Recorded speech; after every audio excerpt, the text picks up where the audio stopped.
క్షేత్రస్థాయి వాస్తవాలతో అఫిడవిట్ లోపాలు లేకుండా సుప్రీంకోర్టుకు సమాచారం ఇవ్వాలి.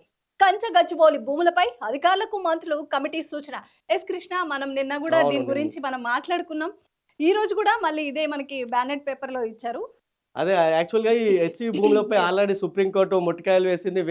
రేవంత్ ప్రభుత్వం వెనక్కి తగ్గింది. ఇక దీంతో నిన్న వెంటనే నిన్న బట్టి మంత్రులు విక్రమార్కతో ఆ, వాళ్ళతో ఒక కమిటీ కూడా yes, వేసింది రేవంత్ అవును. ప్రభుత్వం. అయితే దీనికి సంబంధించి లోపాలు లేకుండా సుప్రీంకోర్టుకు సమాచారం ఇవ్వాలి. ఎటువంటి ఆహ్, లోపాలు దాచలేదు. క్షేత్రస్థాయిలో అంటే ఫీల్డ్ విజిట్ చేసి రిపోర్ట్ అయితే పక్కాగా ఉండేలా చూసుకోవాలని చెప్పేసి మంత్రులు అయితే ఈ అఫిడవిట్ మనకి రిపోర్ట్‌లు 16 ఇచ్చే లోపు ఇవ్వాలని అవును. సుప్రీంకోర్టు చెప్పడంతో ఆదేశించింది. ఇప్పుడు మళ్ళీ అదే ఏ లోపాలు లేవు అని నివేదిక ఇవ్వాలని మంత్రులకి సూచించారు. అయితే ఇక్కడ కోర్టుల దాకా వెళ్లే ముందు వీళ్ళే ముందే ఫీల్డ్ విజిట్ అవును. చేసుకొని విద్యార్థులతో సంప్రదింపులు జరిపి మేధావులతో సంప్రదింపులు జరిపి వివిధ రాజకీయ పక్షాలతో చర్చలు జరిపాక అక్కడ ఆ బుల్డోజర్లను మోహరించి అక్కడ వాళ్ళు భూములను స్వాధీనం చేసుకుంటే బాగుండేది. కానీ ఇక్కడ వీళ్ళు హడావిడిగా అక్కడ నిర్ణయం తీసుకున్నదే లేట్. కోర్టు తీర్పు వచ్చిందే ఆలస్యం.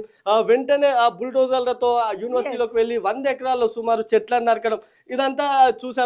దానిపై విద్యార్థుల పోరాటం, Yes. విపక్షాలు పోరాటం, విద్యార్థుల ఆందోళన దేశవ్యాప్తంగా కూడా ఇది ఒక కొత్త చర్చకు కొత్త చర్చ దారితీసింది. దారితీసింది. అవును. యూనివర్సిటీ భూములను అటు రేవంత్ ప్రభుత్వం కాజేస్తుంది. కాజేస్తుంది. విద్యార్థులకు తీవ్ర అన్యాయం చేస్తుంది. అక్కడ పక్షులకు, అక్కడ జీవ జాతికి కూడా నష్టం అంతరించిపోయే వాటిల్లుతుంది. ప్రమాదం అవును. ఉందని కూడా మొత్తం దేశవ్యాప్తంగా ఒక చర్చ జరిగింది. ఇవన్నీ చర్చలో కోర్టులో మొట్టికాయలు తిన్నాక రేవంత్ రెడ్డి ప్రభుత్వం అయితే దీనిపై Yes. వెనక్కి తగ్గింది.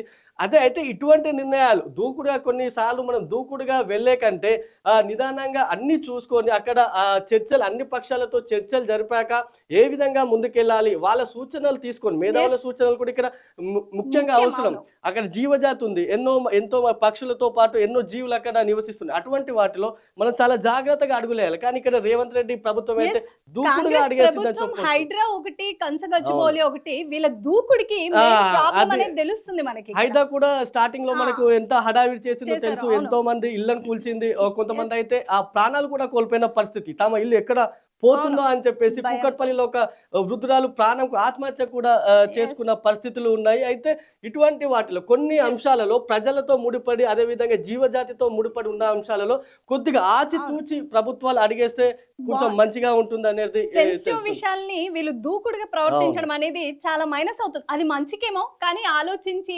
క్షేత్రస్థాయిలో నిర్ణయాలు తీసుకుంటే బాగుంటుంది.